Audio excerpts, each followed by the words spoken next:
Chapter number 4 का नाम है शेयर कैपिटल एंड डिबेंचर्स। देखो भैया, बहुत सारे सेक्शंस हैं। सीधे जो इंपॉर्टेंट बातें होंगी वो करेंगे, बाकी बातें नहीं करेंगे। इंपॉर्टेंट बातें होंगी जो करेंगे, पहले कोशिश करके इंपॉर्टेंट बातें कर लेते हैं।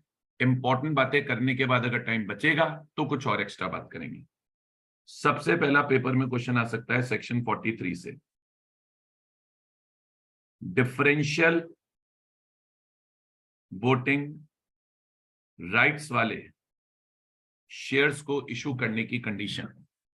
लॉ बोला सबसे पहला, आपको अगर डिफरेंशियल वोटिंग राइट वाले शेयर्स इशू करने हैं तो आर्टिकल्स में ऑथोराइजेशन चाहिए। आर्टिकल्स में ऑथोराइजेशन होगी तो डिफरेंशियल वोटिंग राइट वाले शेयर इशू होंगे, वरना नहीं होंगे। दूसरा, डिफरेंशियल वोटिंग राइट वाले शेयर इशू करने हैं तो पास करना पड़ेगा ordinary resolution. Ordinary resolution pass करके ही आप कर पाओगे। तीसरा, डिफरेंशियल वोटिंग राइट वाले share maximum 74% of total voting power होंगे कंपनी की। कंपनी की टोटल वोटिंग पावर में डिफरेंशियल वोटिंग राइट वाले शेयर 74% से ज्यादा नहीं हो सकते। तीसरा, कंपनी ने कोई डिफॉल्ट नहीं करा हो फाइल करने में financial statements and annual return. Financial statement and annual return file करने में कोई डिफॉल्ट नहीं किया हो प्रीसीडिंग 3 सालों में। पिछले 3 सालों में कंपनी ने कोई डिफॉल्ट नहीं किया हो एनुअल रिटर्न और फाइनेंशियल स्टेटमेंट फाइल करने में। नेक्स्ट, कोई डिफॉल्ट नहीं होना चाहिए। कोई डिफॉल्ट नहीं होना चाहिए। किसमें नहीं होना चाहिए? डिविडेंड के पेमेंट में, डिपॉजिट्स के पेमेंट में, डिबेंचर्स के पेमेंट में और प्रेफरेंस शेयर्स के पेमेंट में। इनके पेमेंट में कोई डिफॉल्ट नहीं होना चाहिए अगर कंपनी को प्राइवेट प्लेसमेंट करना है। नेक्स्ट, कंपनी ने कोई डिफॉल्ट नहीं किया हो टर्म लोन्स के पेमेंट में जो कंपनी ने बैंक और फाइनेंशियल इंस्टीट्यूशन से लिए हैं। कंपनी ने कोई डिफॉल्ट नहीं किया हो स्टैट्यूटरी ड्यूज ऑफ एम्प्लॉयज के पेमेंट में। और लास्ट, कंपनी ने कोई डिफॉल्ट नहीं किया हो investor education and protection fund में पैसा डालने में।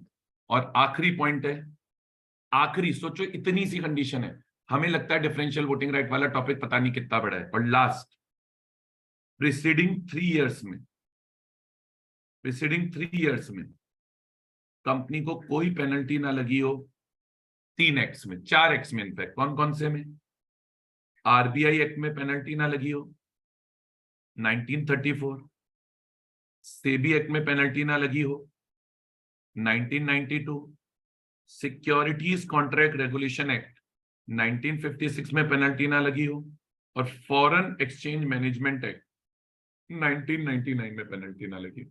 लॉ बोला अगर कंपनी को डिफरेंशियल वोटिंग राइट वाले शेयर इशू करने हैं तो ये सारी कंडीशन पूरी करनी पड़ेगी। पहला, आर्टिकल्स की ऑथराइजेशन चाहिए। दूसरा, ऑर्डिनरी रेजोल्यूशन पास होगा। तीसरा, प्राइवेट प्लेसमेंट वाले share 74% of total voting power होंगे।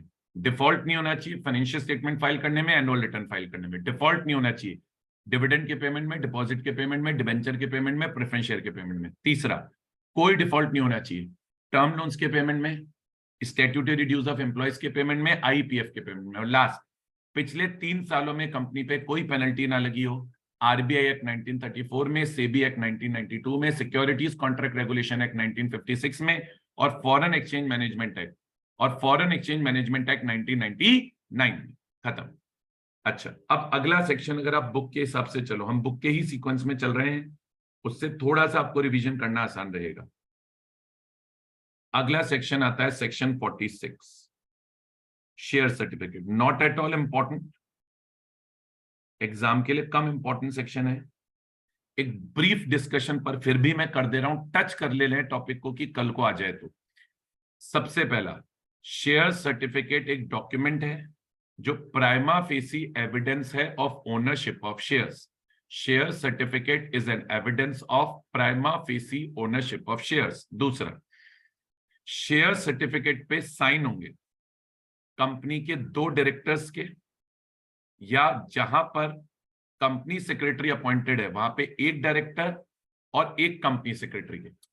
कंपनी सेक्रेटरी नहीं है तो 2 डायरेक्टर साइन कर दें, कंपनी सेक्रेटरी है तो एक डायरेक्टर एक कंपनी सेक्रेटरी साइन कर दे, और 1 पर्सन कंपनी है ओपीसी तो वहां पे साइन एक डायरेक्टर और एक कंपनी सेक्रेटरी करेगा, वहां पे साइन एक डायरेक्टर और एक कंपनी सेक्रेटरी करेगा।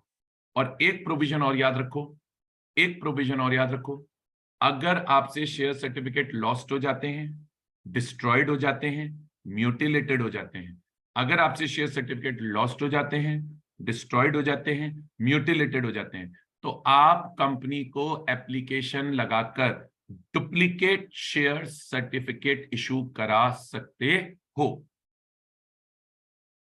अच्छा, एक सेक्शन है 47, voting rights of share holders, ये सेक्शन इंपॉर्टेंट है।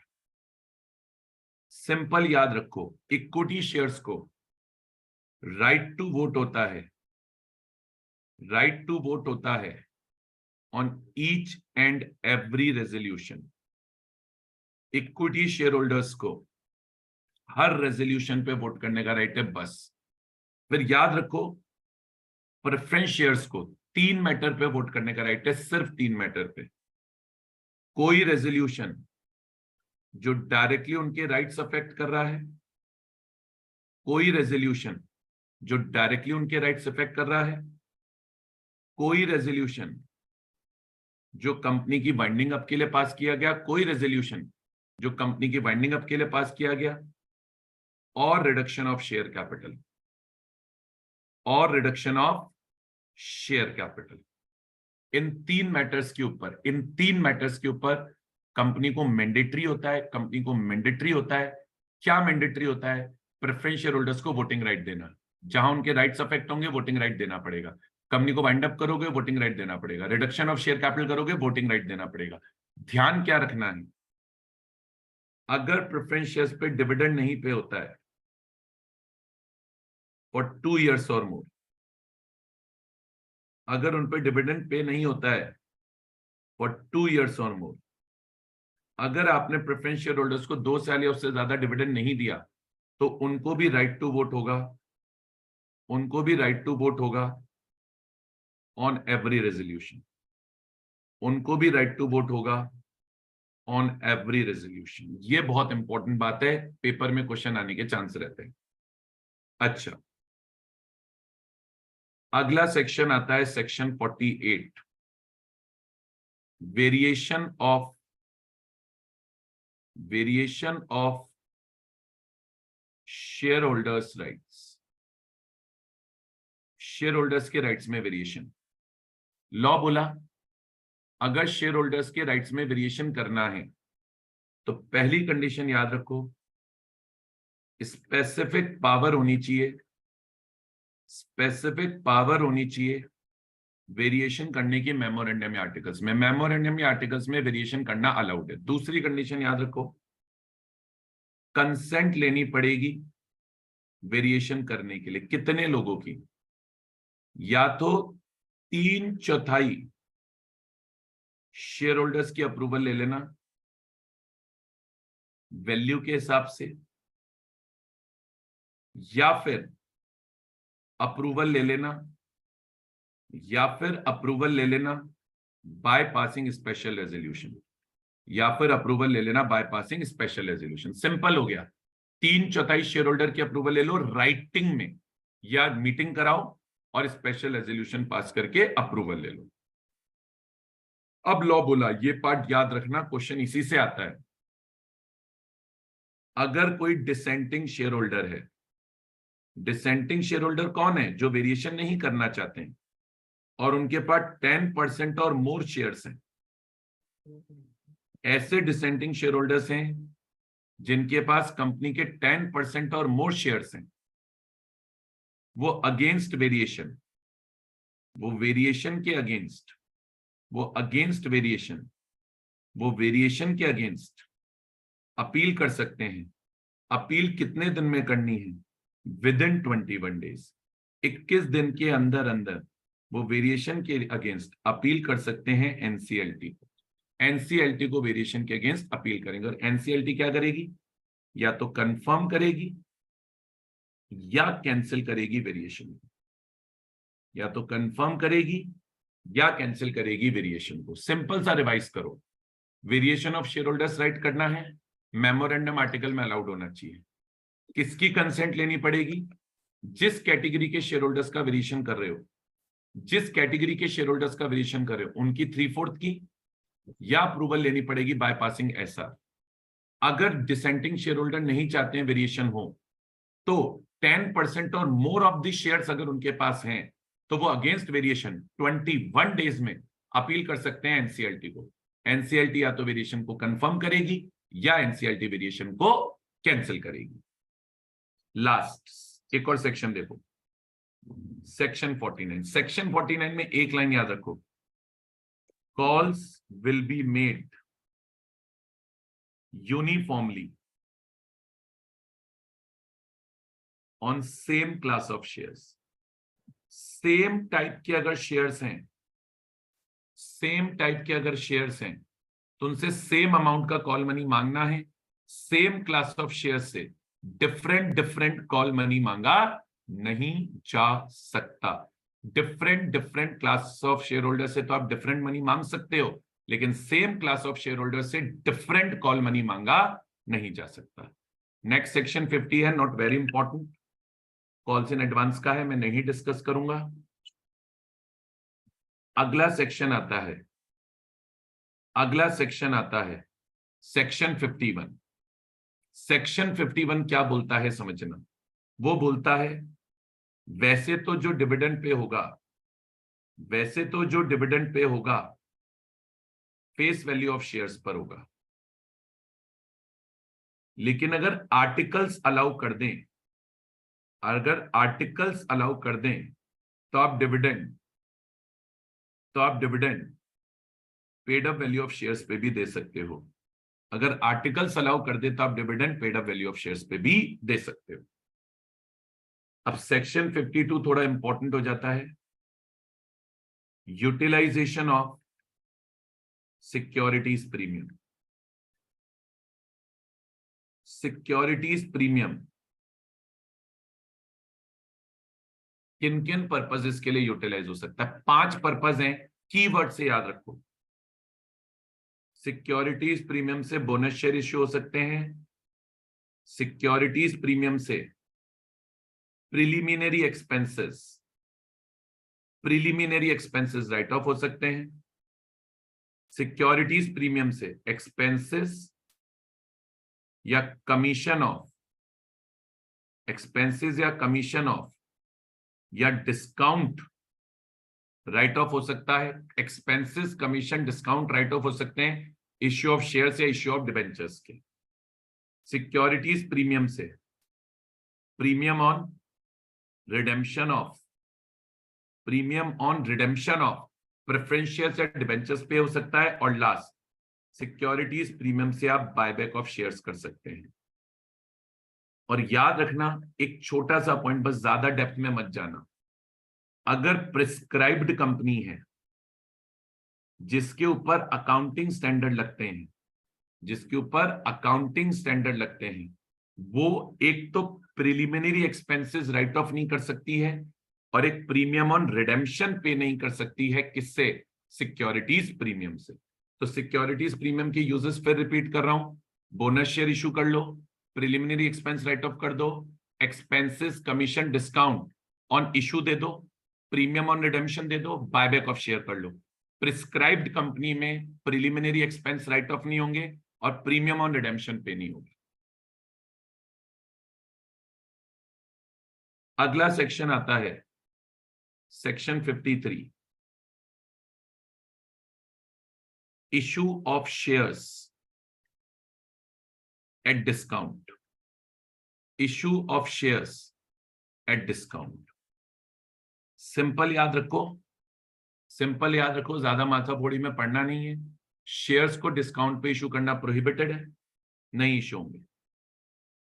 शेयर्स को डिस्काउंट पे इशू करना प्रोहिबिटेड है, नहीं इशू होंगे। और अगर आपने इशू किए तो पेनल्टी है, और आपने इशू किए तो पेनल्टी है। पेनल्टी लगेगी कंपनी पे एंड ऑफिसर्स पे। कितनी पेनल्टी लगेगी? जितने अमाउंट के आपने शेयर्स इशू किए, जितने अमाउंट के आपने शेयर्स इशू किए, या पेनल्टी लगेगी 5 लाख रुपए की, which ever is less, penalty लगेगी विच एवर इज लेस, और रिफंड करना पड़ेगा एंटायर अमाउंट, रिफंड करना पड़ेगा entire amount 12% per annum of interest के साथ।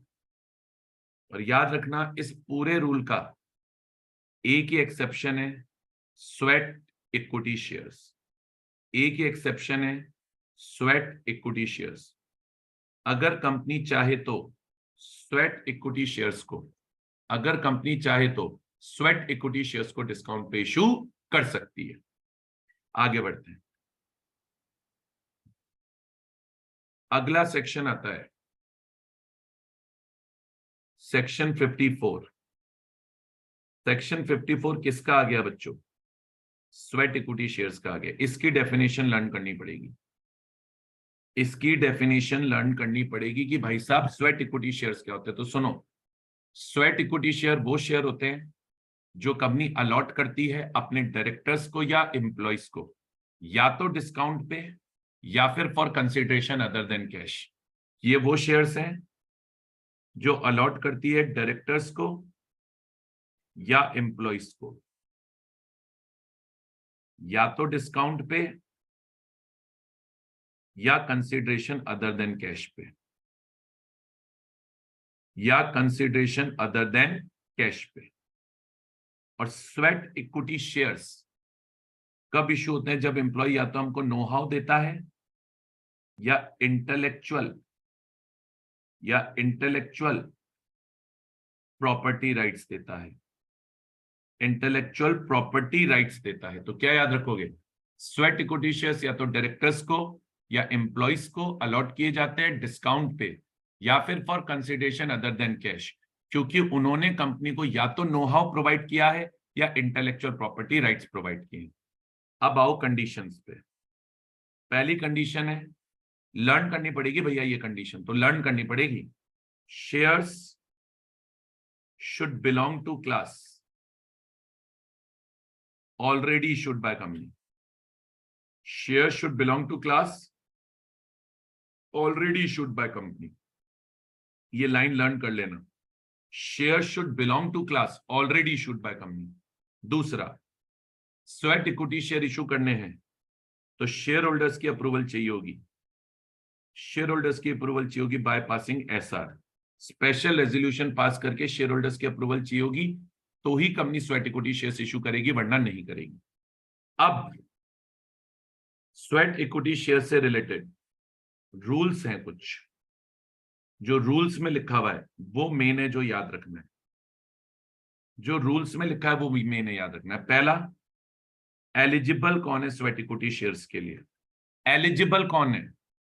बोले, परमानेंट एम्प्लॉय एलिजिबल है, परमानेंट एम्प्लॉय एलिजिबल है, चाहे इंडिया का हो चाहे आउटसाइड इंडिया को हो, कोई दिक्कत नहीं है। बोले, और कौन एलिजिबल है? एनी डायरेक्टर, कोई सा भी डायरेक्टर हो, कोई फर्क नहीं पड़ता, होल टाइम हो या पार्ट टाइम, उसको इश्यू कर सकते हैं। और लास्ट सबसे इंपॉर्टेंट, ये जो एम्प्लॉय और डायरेक्टर हैं ये कंपनी के भी हो सकते हैं, कंपनी की होल्डिंग कंपनी के भी हो सकते हैं और कंपनी की सब्सिडरी कंपनी के भी। मतलब कंपनी अपनी होल्डिंग कंपनी के और अपनी सब्सिडरी कंपनी के एम्प्लॉयज को स्वेट इक्विटी शेयर दे सकती है। दूसरी चीज, दूसरा rule, sweat equity shares allot हो जाने चाहिए विद इन 12 मंथ्स, 12 महीने में अलॉट हो जाने चाहिए। 12 महीने कब से काउंट होंगे? From passing SR. जिस दिन स्पेशल रेजोल्यूशन पास हुआ उसके 12 महीने के अंदर अंदर स्वेट इक्विटी शेयर अलॉट हो जाने चाहिए। एक याद रखो, स्वेट इक्विटी शेयर का लॉक इन पीरियड 3 साल तक कोई भी एम्प्लॉय, स्वेट इक्विटी शेयर का लॉक इन पीरियड 3 साल है, 3 साल तक कोई भी एम्प्लॉय स्वेट इक्विटी वाले शेयर बेच नहीं सकता। और एक आखिरी पॉइंट आता है, limit on sweat equity share. Question आता है लिमिट से। मैंने जो आज तक स्वेट इक्विटी शेयर्स में क्वेश्चन देखा है वो लिमिट से देखा है। देखो स्वेट इक्विटी शेयर्स की लिमिट क्या है, स्वेट इक्विटी शेयर्स की लिमिट क्या है, ओवरऑल लिमिट तो है 25% of paid up equity capital,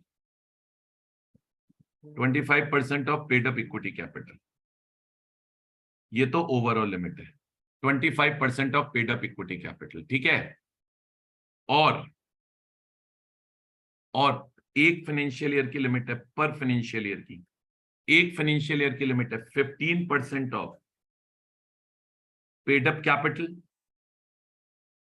paid up capital का 15% या 5 करोड़ रुपए, या 5 करोड़ रुपए, विच एवर इज मोर, या 5 करोड़ रुपए विच एवर इज मोर। और याद रखना स्टार्टअप कंपनी अगर है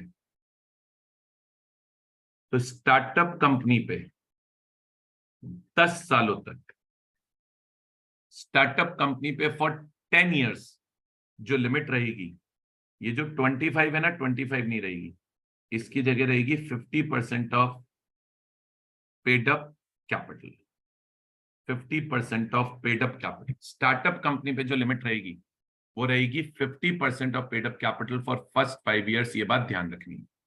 तो देखो बहुत सारी बातें स्वेट इक्विटी शेयर्स में याद रखने के लिए हो गई, बहुत सारी बातें स्वेट इक्विटी शेयर्स में याद रखने के लिए हो गई। डायरेक्टर्स को या एम्प्लॉइज को दे सकते हो फॉर डिस्काउंट और for consideration other than cash, क्योंकि उन्होंने नो हाउ प्रोवाइड किया या इंटेलेक्चुअल प्रॉपर्टी राइट्स प्रोवाइड किए।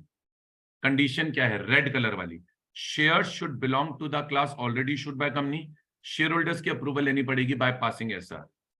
रूल्स में क्या लिखा है, परमानेंट एम्प्लॉय को दे दो, एनी डायरेक्टर को दे दो, कंपनी का हो सकता है, होल्डिंग कंपनी का हो सकता है, सब्सिडरी कंपनी का हो सकता है। स्वेट इक्विटी शेयर अलॉट होंगे 12 महीने में, एसआर पास करने के लॉक इन पीरियड रहेगा 3 साल। और याद रखो लिमिट, ओवरऑल लिमिट है 25% of paid up equity capital, और स्टार्टअप कंपनी के लिए पहले 10 साल लिमिट है 50%, पहले 10 साल लिमिट है 50% of paid up equity capital. ठीक है, आगे बढ़ते हैं, आगे बढ़ते हैं, नेक्स्ट प्रोविजन पे चलते हैं। आई होप यहां तक सबको क्लियर होगा। ठीक है, अब अगर हम आगे चलें तो अगला सेक्शन आता है section 55, redemption of preference shares. अगला सेक्शन आता है section 55, redemption of preference shares. अब देखो सबसे पहले तो इसमें इश्यू ऑफ प्रेफरेंस शेयर्स की बात होगी। इसमें एक तो याद रखो इररिडीमेबल प्रेफरेंस शेयर इशू करना प्रोहिबिटेड है, कर ही नहीं सकते इशू। और जो रिडीमेबल प्रेफरेंस शेयर भी होंगे, जो रिडीमेबल प्रेफरेंस शेयर भी होंगे, उनका मैक्सिमम जो मेच्योरिटी पीरियड होगा, जो रिडीमेबल प्रेफरेंस शेयर भी होंगे उनका जो मैक्सिमम मेच्योरिटी पीरियड होगा वो 20 इयर्स होगा, 20 इयर्स से ज्यादा नहीं हो सकता। एक एक्सेप्शन है जहां 20 इयर्स से ज्यादा हो सकता है। क्या एक्सेप्शन है, कंपनी इंफ्रास्ट्रक्चर का बिजनेस करती है, मैक्सिमम मेच्योरिटी पीरियड 20 की जगह 30 इयर्स हो जाएगा, और 10% प्रेफरेंस शेयर रिडीम करने पड़ेंगे, 10% प्रेफरेंस शेयर रिडीम करने पड़ेंगे एवरी ईयर। हर साल 10% प्रेफरेंस शेयर रिडीम होंगे स्टार्टिंग फ्रॉम 21st ईयर। 21वें साल से चालू करते हुए, 21वें साल से चालू करते हुए हर साल 10% प्रेफरेंस शेयर आपको रिडीम करने पड़ेंगे। ठीक है, और क्या रिक्वायरमेंट्स आपको याद रखनी है प्रेफरेंस शेयर को इशू करने की, शेयर होल्डर्स की अप्रूवल लेनी पड़ेगी bye passing SR, share holders की अप्रूवल लेनी पड़ेगी बाय पासिंग एसआर। और ध्यान रखना, ध्यान रखना, प्रेफरेंस शेयर अगर इशू करने हैं तो आपने कोई डिफॉल्ट नहीं किया हो, जो पहले से प्रेफरेंस शेयर इशूड है उनके रीपेमेंट में या उनके डिविडेंड के पेमेंट में। बस इतनी बातें भी अगर आप इशू ऑफ प्रेफरेंस शेयर से रिलेटेड याद रख लोगे तो आपका काम चल जाएगा। पहली कंडीशन, इररिडीमेबल प्रेफरेंस शेयर तो इशू ही नहीं हो सकते, रिडीमेबल वाले भी इशू करोगे 20 साल के लिए। एक्सेप्शन, इंफ्रास्ट्रक्चर कंपनी है तो मैक्सिमम 30 साल के लिए इशू कर सकती है, लेकिन 10% प्रेफरेंस शेयर हर साल रिडीम होंगे starting from 21st year. Special resolution पास करना होगा। कोई डिफॉल्ट आपने प्रेफरेंस शेयर के रीपेमेंट या उनके डिविडेंड के पेमेंट में नहीं किया हो, अगर ये सारी कंडीशन पूरी कर दो तो इशू कर देना। लॉ बोला हमें कोई दिक्कत परेशानी नहीं। आगे बढ़ो। अब सेक्शन 55 में ही बात करेंगे, सेक्शन 55 में ही बात करेंगे रिडेम्पशन ऑफ प्रेफरेंस शेयर्स की। सेक्शन 55 में ही बात करेंगे किसकी? रिडेम्पशन ऑफ प्रेफरेंस शेयर्स की। अब देखो रिडेम्पशन में ज्यादा बातें याद मत रखो, मेन बातें। सबसे पहला, प्रेफरेंस शेयर्स तभी रिडीम होंगे जब फुल्ली पेड अप है, partly paid up preference share redeem नहीं होते। दूसरा, सोर्स, रिडीम करेंगे कहां से, रिडीम करने का पैसा कहां से आएगा? बोले प्रॉफिट्स अवेलेबल फॉर डिविडेंड, यानी free reserves. Profits available for dividend से रिडीम कर दो, या नए शेयर इशू कर लो, फ्रेश इशू ऑफ शेयर्स कर लो, और फ्रेश इशू ऑफ जो शेयर्स आया है उससे पुराने वाले शेयर्स रिडीम कर देना। प्रीमियम ऑन रिडेम्पशन कहां से पे होगा? Premium on redemption, premium on redemption prescribed company है तो प्रीमियम ऑन रिडेम्पशन पे होगा पीएनएल से, पीएनएल से या फ्री रिजर्व से, एक ही बात है। और अदर कंपनीज के केस में आप प्रीमियम ऑन रिडेम्पशन पे कर सकते हो पीएनएल या फ्री रिजर्व से, या फिर आप सिक्योरिटीज प्रीमियम अकाउंट से भी, या फिर आप सिक्योरिटीज प्रीमियम अकाउंट से भी प्रीमियम ऑन रिडेम्पशन पे कर सकते हो। अच्छा, और एक मेन बात जो याद रखनी है, अगर प्रेफरेंस शेयर रिडीम हो रहे हैं फ्री रिजर्व से, तो जितने के प्रेफरेंस शेयर रिडीम करोगे उतना अमाउंट ट्रांसफर करना पड़ेगा कैपिटल रिडेम्पशन रिजर्व में। And capital redemption reserve only for bonus share issue हो सकते हैं। Capital redemption reserve only for bonus share issue use हो सकते हैं, वरना यूज नहीं हो सकते। और एक बात और याद रखना, कंपनी को फॉर्म SH7 में,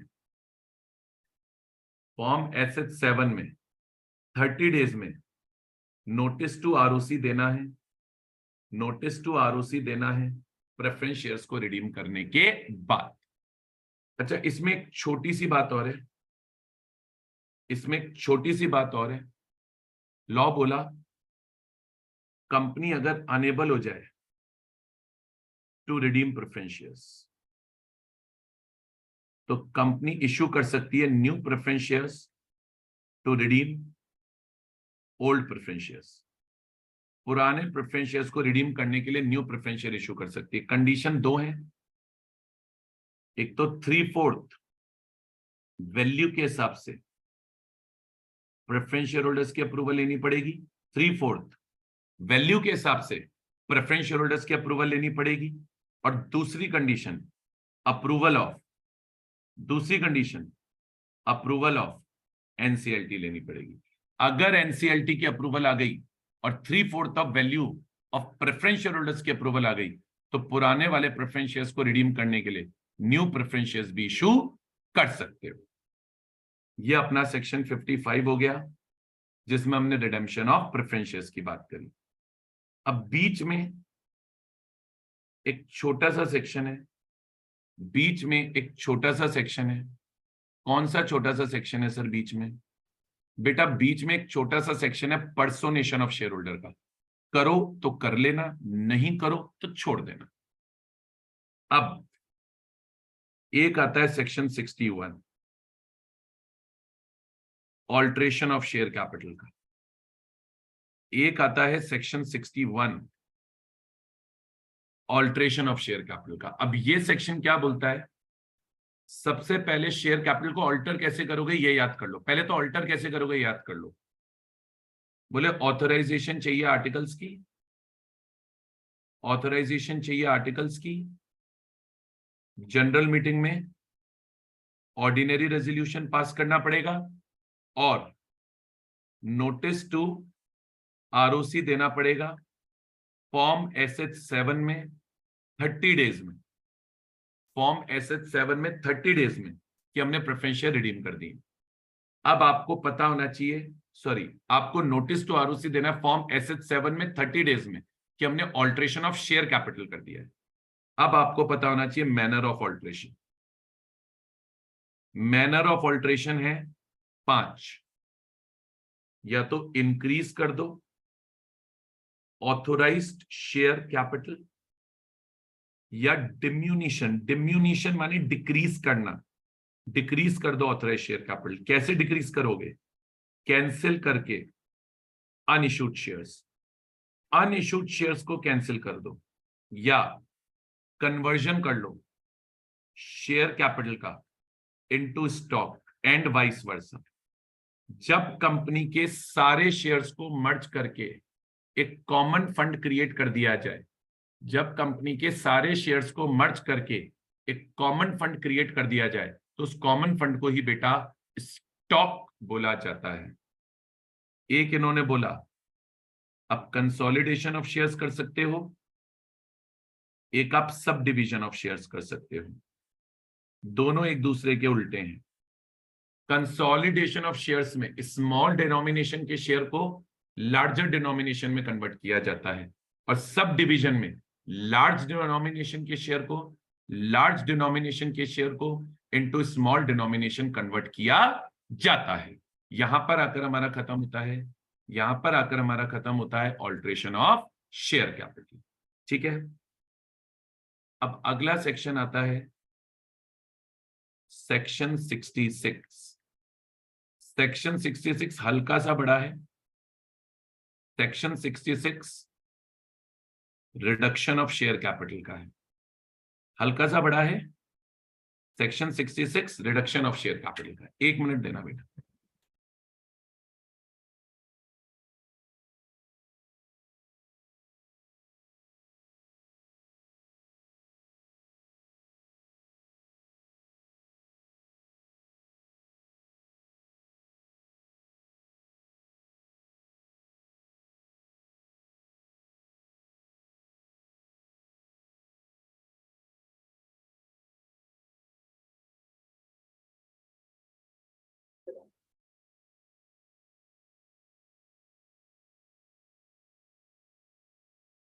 हाँ जी,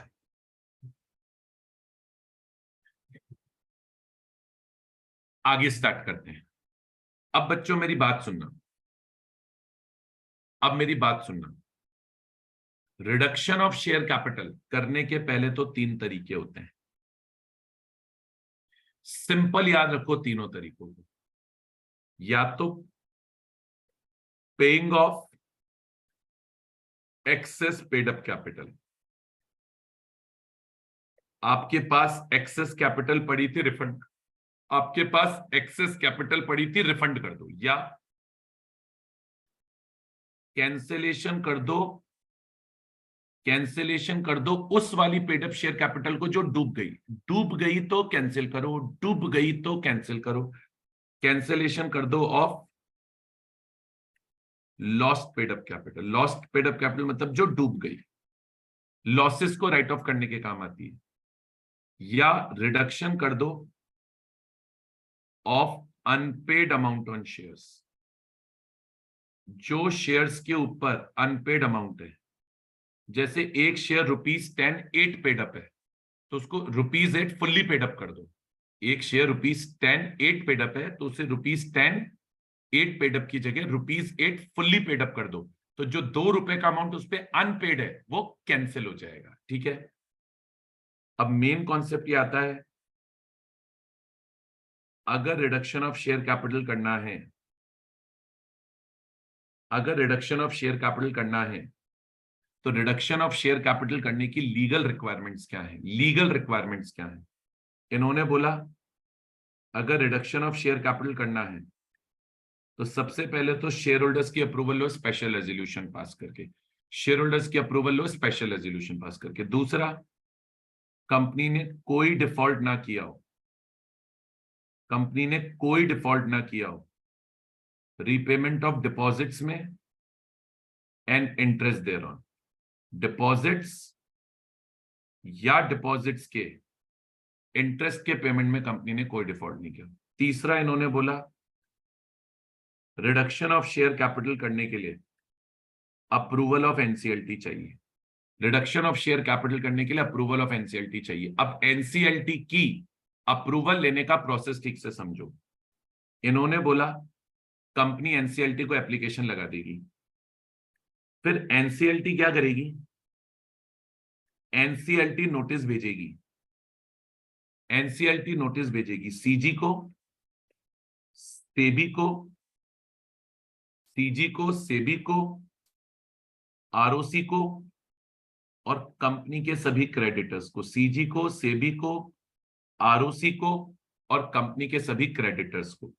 अब ये लोगों को अगर रिडक्शन पे कोई ऑब्जेक्शन है, इनको रिडक्शन पे कोई रिप्रेजेंटेशन देना है, तो ये 3 महीने के अंदर अंदर, ये लोग 3 महीने के अंदर अंदर अपना रिप्रेजेंटेशन एनसीएलटी को दे देते हैं और एनसीएलटी इनके रिप्रेजेंटेशंस कंसिडर करने के बाद ही डिसीजन लेगी कि रिडक्शन अलाउ करना है या नहीं करना है। लेकिन एक बात ध्यान रखना, एनसीएलटी अप्रूवल तभी देगी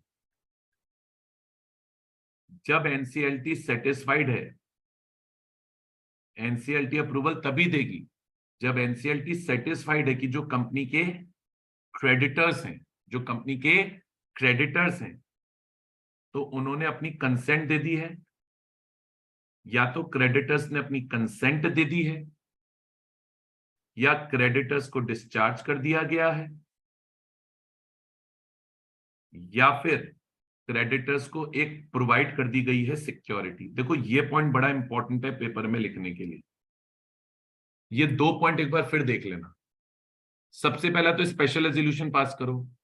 दूसरा पॉइंट बोल रहा है आपने डिपॉजिट्स या डिपॉजिट्स के इंटरेस्ट पे कोई डिफॉल्ट नहीं किया हो। तीसरा पॉइंट बोल रहा है एनसीएलटी के अप्रूवल चाहिए। चौथा पॉइंट बोल रहा है एनसीएलटी नोटिस भेजेगी सीजी को, सेबी को, आरओसी को, क्रेडिटर को कि भैया रिडक्शन हो रहा है। फिर सीजी, सेबी, आरओसी, क्रेडिटर 3 महीने में अपना रिप्रेजेंटेशन देंगे एनसीएलटी को। फिर एनसीएलटी अप्रूवल तभी देगी, एनसीएलटी अप्रूवल तभी देगी जब या तो क्रेडिटर्स ने कंसेंट दे दी है, या क्रेडिटर्स डिस्चार्ज हो गए हैं, या क्रेडिटर्स को कोई ना कोई asset as a security provide कर दिया है। अच्छा एक बात ध्यान रखना, कंपनी को अपने ऑडिटर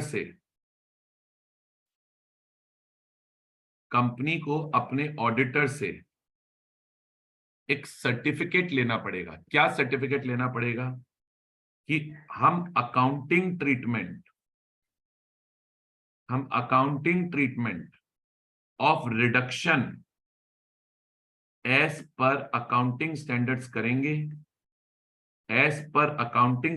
करेंगे, जो नोटिफाइड है अंडर सेक्शन 133। कंपनी को अपने ऑडिटर से सर्टिफिकेट लेना पड़ेगा कि हम अकाउंटिंग ट्रीटमेंट उसी के अकॉर्डिंग करेंगे जो अकाउंटिंग स्टैंडर्ड्स में लिखा हुआ है।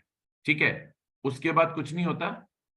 कंपनी को एनसीएलटी के ऑर्डर की एक कॉपी आरओसी को फाइल करनी होती है और ROC certificate of registration issue कर देती है। आखिरी स्टेप है, कंपनी फाइल करेगी आरओसी को। क्या फाइल करेगी कंपनी आरओसी को? Copy of order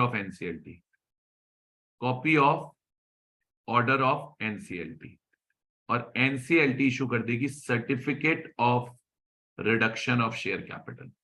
NCLT issue, ROC issue कर देगी certificate of reduction of share capital.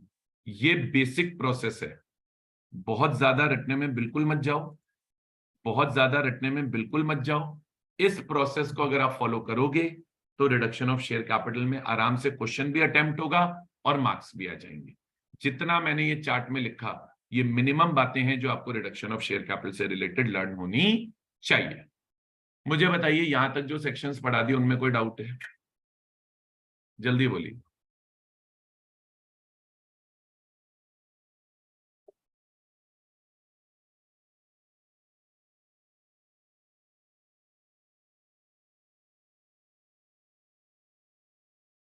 हाँ जी, मैंने आपको अलाउ कर दिया बोलना। यहां तक कोई डाउट है तो पूछ सकते हैं। No sir. हाँ बोलिए। सर एक तो जो आपने अभी alteration of authorised capital section 61 बताया, ठीक है, सर उसके अंदर डिमिनिशन के साथ में बायबैक आएगा क्या? क्या चीज? डिमिनिशन के साथ में बायबैक आएगा क्या? बायबैक आएगा मतलब? मतलब बायबैक से भी रिडक्शन ऑफ तो शेयर कैपिटल में बोल रहे हो बायबैक या ऑल्टरेशन में बोल रहे हो? रिडक्शन ऑफ शेयर कैपिटल में। बेटा रिडक्शन ऑफ शेयर कैपिटल और बायबैक अलग है, दोनों डिफरेंट चीजें हैं। बायबैक के अंदर हम शेयर्स खरीद के कैंसिल करते हैं, रिडक्शन में हम कोई शेयर कैंसिल नहीं कर रहे, सिर्फ जो शेयर्स 10 रुपए का है उसका अमाउंट कैंसिल कर रहे हैं, शेयर एक भी कैंसिल नहीं हो रहा, शेयर की वैल्यू कम हो रही है सिर्फ। चलिए। और सर एक जो स्वेट इक्विटी शेयर्स की लिमिट थी सेक्शन नंबर 54, हाँ हाँ, अब तो बोलो ना भाई। सर वो बता दो एक बार। सर अब क्लास के एंड में रुक के पूछ लेना, वापस से नहीं बताऊंगा, बहुत टाइम जाएगा। मैं बता दूंगा, आप जब क्लास कंक्लूड करो एक बार मेरे को बोल दो, ठीक है? आ जाओ। आप क्लास के एंड में मेरे को बोलना, एक बार जरूर वापस से डिस्कस करेंगे। Right issue of shares, right issue of shares, section 62, right issue of shares. अब सर सेक्शन 62 क्या बोलता है, ध्यान से सुनो। सबसे पहले बोलता है कोई भी कंपनी हो, कोई फर्क नहीं पड़ता पब्लिक या प्राइवेट, कोई भी कंपनी हो कोई फर्क नहीं पड़ता पब्लिक या प्राइवेट, इसके प्रोविजंस आप खोल के रख लेना कॉपी में या बुक में, मैं सारे नहीं लिखूंगा, मैं राइट इशू के मेन प्रोविजंस लिखूंगा और बाकी सिर्फ रिवीजन कराऊंगा, ठीक है? तो आप अपनी बुक या नोट्स जो भी आपके पास है वो खोल के रख लेना, पहले मेरे को मेन प्रोविजंस बताने दो। इन्होंने सबसे पहले तो ये बोला कि फर्दर शेयर्स कंपनी जब भी इशू करेगी सिर्फ एग्जिस्टिंग शेयर होल्डर्स को करेगी, company further shares issue existing share holders के अलावा किसी को भी नहीं कर सकती। इन्होंने बोला एग्जिस्टिंग शेयर होल्डर्स को 3 ऑप्शन रहेंगे, या तो वो ऑफर एक्सेप्ट कर सकते हैं, या वो ऑफर रिजेक्ट कर सकते हैं, या वो ऑफर रिनाउंस कर सकते हैं। या तो वो ऑफर एक्सेप्ट कर सकते हैं, या वो ऑफर रिजेक्ट कर सकते हैं, या फिर वो ऑफर रिनाउंस कर सकते हैं। उनके पास 3 ऑप्शन है, ईदर दे कैन एक्सेप्ट और रिजेक्ट और renounce.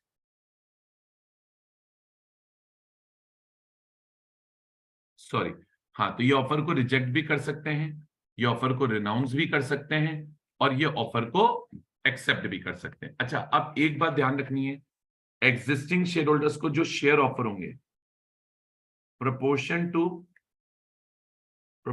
to existing paid up share capital होंगे।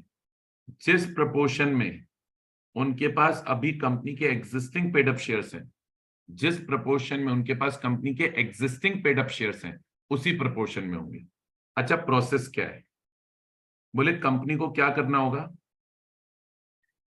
अपने सभी एग्जिस्टिंग मेंबर्स को, कंपनी को क्या करना होगा, अपने सभी एग्जिस्टिंग मेंबर्स को, जो भी कंपनी के एग्जिस्टिंग मेंबर्स हैं, कंपनी उनको एक ऑफर लेटर भेजेगी, ऑफर लेटर भेजेगी।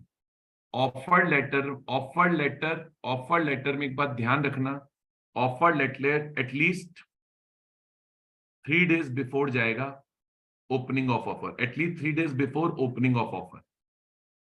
ऑफर जब से भी ओपन हो रही है, राइट ऑफर जब से भी ओपन हो रही है, ये याद रखना है, एक ही डेटा है इस पूरे सेक्शन में, ये वाला। राइट ऑफर जब से भी ओपन हो रही है उससे 3 दिन पहले आपको ऑफर लेटर एग्जिस्टिंग मेंबर्स को भेज देना है। अच्छा, ऑफर लेटर के कंटेंट्स क्या होंगे? ऑफर लेटर के कंटेंट्स क्या होंगे? ऑफर लेटर में क्या क्या बातें बताई जाएंगी? ऑफर लेटर के कंटेंट्स क्या होंगे? ऑफर लेटर में यह बताना होगा कि किस शेयर होल्डर को कितने नंबर ऑफ शेयर दिए जा रहे हैं, टाइम लिमिट बतानी होगी कि शेयर होल्डर्स के पास कितना टाइम है ऑफर को एक्सेप्ट या रिजेक्ट करने का। ध्यान रखना, ऑफर एक्सेप्ट करने के लिए कम से कम 7 दिन और ज्यादा से ज्यादा 30 डेज दे सकते हो। ऑफर एक्सेप्ट करने के लिए मिनिमम 7 डेज और मैक्सिमम 30 डेज दे सकते हो। और एक सबसे इंपॉर्टेंट कॉन्सेप्ट, सर क्लियर एक स्टेटमेंट डालना ऑफर लेटर में कि जिन लोगों का रिप्लाई टाइम लिमिट में नहीं आया, हम मान लेंगे कि उन्होंने ऑफर रिजेक्ट कर दी है। Statement that if no reply received, if no reply received within specified time, then offer will be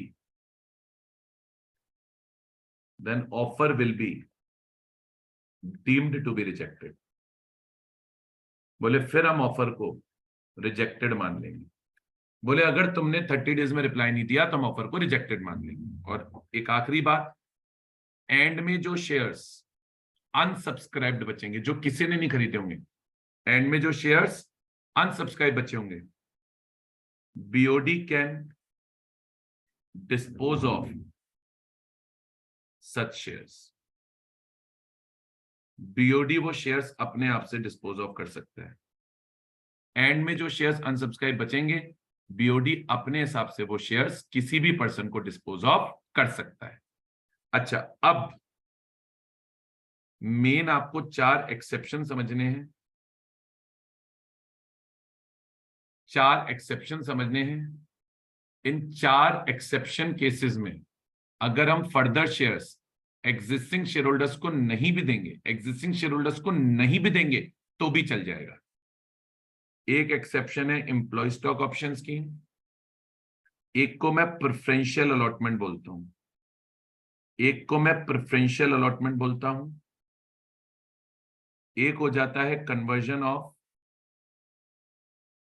debentures या लोन्स, कन्वर्जन ऑफ डिबेंचर्स या लोन्स, और एक एक्सेप्शन हो जाता है ऑर्डर ऑफ गवर्नमेंट। अब देखो, ये मैं लिख नहीं रहा हूं, सिर्फ रिवाइज करा रहा हूं, लिख नहीं रहा हूं, रिवाइज करा रहा हूं।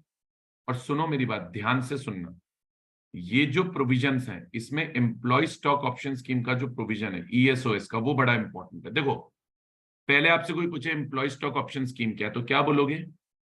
एम्प्लॉय स्टॉक ऑप्शन स्कीम में कंपनी अपने डायरेक्टर्स या अपने एम्प्लॉइज को या अपनी होल्डिंग या अपनी सब्सिडरी कंपनी के एम्प्लॉइज को ऑप्शन देती है कि आप फ्यूचर डेट पे कंपनी के शेयर्स खरीद सकते हैं at a pre determined price. फिर बोल रहा हूं, एम्प्लॉय स्टॉक ऑप्शन स्कीम में कंपनी ऑफर देती है डायरेक्टर्स को या एम्प्लॉइज को, अपने एम्प्लॉइज को, अपनी होल्डिंग कंपनी के एम्प्लॉइज को, अपनी सब्सिडरी कंपनी के एम्प्लॉइज को, कि आप फ्यूचर में कंपनी के शेयर्स, आप फ्यूचर में कंपनी के शेयर्स खरीद सकते हैं at a pre determined price. अब लीगल रिक्वायरमेंट क्या है? बोले एम्प्लॉय स्टॉक ऑप्शन स्कीम में शेयर अलॉट करोगे तो स्पेशल रेजोल्यूशन पास करना पड़ेगा। एम्प्लॉय स्टॉक ऑप्शन स्कीम में शेयर अलॉट करोगे तो स्पेशल रेजोल्यूशन पास करना पड़ेगा, पहली कंडीशन। दूसरा, एक्सरसाइज प्राइस, एक्सरसाइज प्राइस यानी इशू प्राइस कंपनी को फ्रीडम है डिटरमाइन करने की। कंपनी को जो अपने हिसाब से इशू प्राइस लगती है कंपनी रख सकती है। तीसरा पॉइंट, ऑप्शन ग्रांट करने और ऑप्शन वेस्ट होने। ऑप्शन ग्रांट होना मतलब जिस दिन कंपनी एम्प्लॉय को ऑप्शन देगी कि हाँ ले खरीद, और वेस्टिंग ऑफ ऑप्शन, वेस्टिंग यानी जिस दिन शेयर अलॉट करेगी। ग्रांट ऑफ ऑप्शन और वेस्टिंग ऑफ ऑप्शन में एटलीस्ट 1 ईयर का गैप होना चाहिए। ग्रांट ऑफ ऑप्शन और वेस्टिंग ऑफ ऑप्शन में एटलीस्ट 1 ईयर का गैप होना चाहिए। तो सबसे पहला तो मैंने बोल दिया स्पेशल रेजोल्यूशन पास कर दो। दूसरा मैंने बोल दिया एक्सरसाइज प्राइस कंपनी अपने हिसाब से डिसाइड करेगी। तीसरा मैंने बोल दिया ग्रांट ऑफ ऑप्शन और वेस्टिंग ऑफ ऑप्शन के बीच में 1 साल का गैप होगा। चौथा, लॉक इन पीरियड कुछ नहीं है, लॉक इन पीरियड कुछ नहीं है, कंपनी को जो रखना रखे। स्वेट इक्विटी में था, एम्प्लॉय स्टॉक ऑप्शन स्कीम में नहीं है। और पांचवा, एलिजिबल एम्प्लॉइज कौन से? Same as sweat equity shares, permanent employee, director. Director कोई भी हो सकता है एक्सेप्ट इंडिपेंडेंट डायरेक्टर।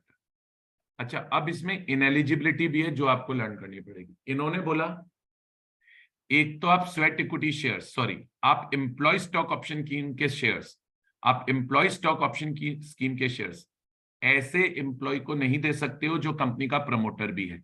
ऐसे एम्प्लॉय को नहीं दे सकते हो जो कंपनी का प्रमोटर भी है। और दूसरा, आप जब अलॉट करोगे, क्या अलॉट करोगे? बोले जब आप अलॉट करोगे क्या चीज? Shares under employee stock option scheme, तो ऐसे डायरेक्टर को नहीं दोगे, ऐसे डायरेक्टर को नहीं दोगे जिसके पास टुगेदर विद हिज रिलेटिव, जिसके पास together with his relative already company के 10% शेयर्स हैं, जिसके पास together with his relative already company के 10% शेयर्स हैं। तो अगर कंपनी का कोई ऐसा एम्प्लॉय है जिसके पास कोई ऐसा डायरेक्टर है जिसके पास ऑलरेडी रिलेटिव्स के साथ मिला के कंपनी के 10% शेयर्स हैं, ऐसे डायरेक्टर को भी आप sweat equity shares, employee stock option scheme के शेयर्स नहीं दोगे। मुझे एक बार बताओ, ईएसओएस क्लियर है? ठीक है, यस सर। आगे चलते हैं preferential allotment. Sir preferential allotment में क्या होता है? ये सिंपल है, दो बातें याद रखो। कंपनी जिस पर्सन को चाहे शेयर अलॉट कर दे, फॉर कैश अलॉट कर दे, for consideration other than cash allot कर दे, फॉर कैश अलॉट कर दे, for consideration other than cash allot कर दे। दो कंडीशन है, स्पेशल रेजोल्यूशन पास कर देना, स्पेशल रेजोल्यूशन पास कर देना, और दूसरी कंडीशन शेयर्स उस प्राइस पे इशू होंगे जो रजिस्टर्ड वैल्यूअर फिक्स करेगा। शेयर्स उस प्राइस पे अलॉट होंगे जो रजिस्टर्ड वैल्यूअर फिक्स करेगा। नेक्स्ट, कन्वर्जन ऑफ डिबेंचर्स या लोन्स, इसमें कुछ भी नहीं है।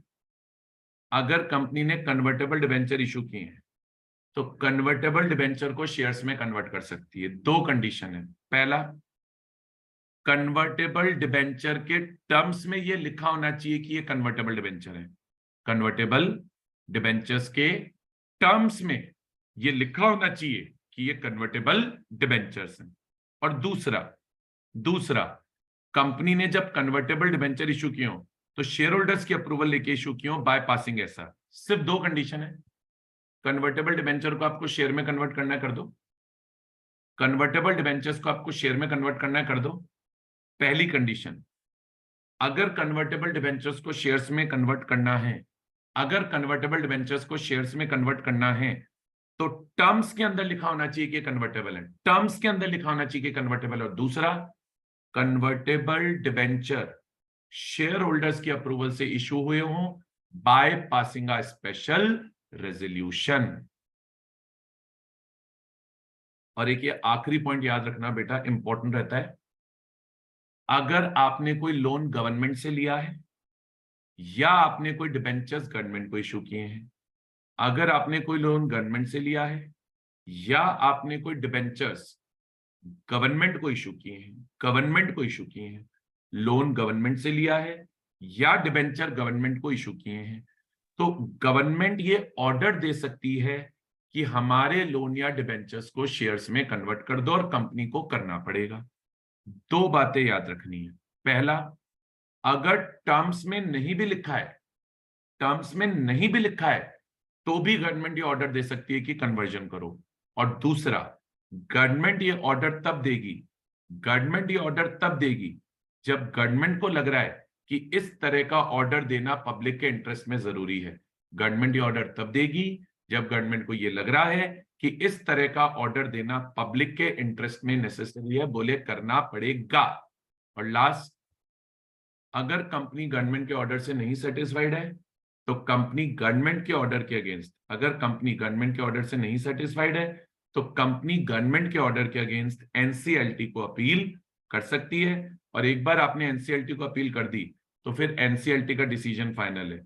एनसीएलटी बोली कि भाई आपको करना पड़ेगा तो करो, एनसीएलटी ने मना कर दिया तो मत करना।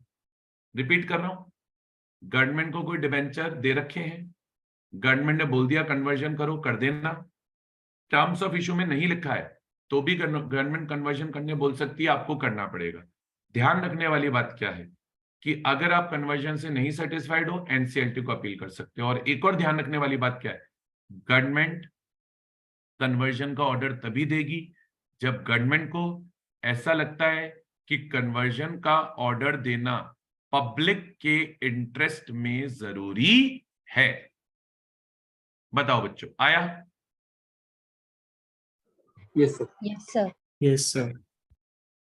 मैंने रिवाइज पूरा कराया, कोई पॉइंट स्किप नहीं किया इस टॉपिक में, लेकिन क्योंकि बहुत बड़ा टॉपिक है तो हमने जो मेन पार्ट था वो लिख लिया, बाकी मैंने आपको ओरली रिवाइज करा दिया। ठीक है,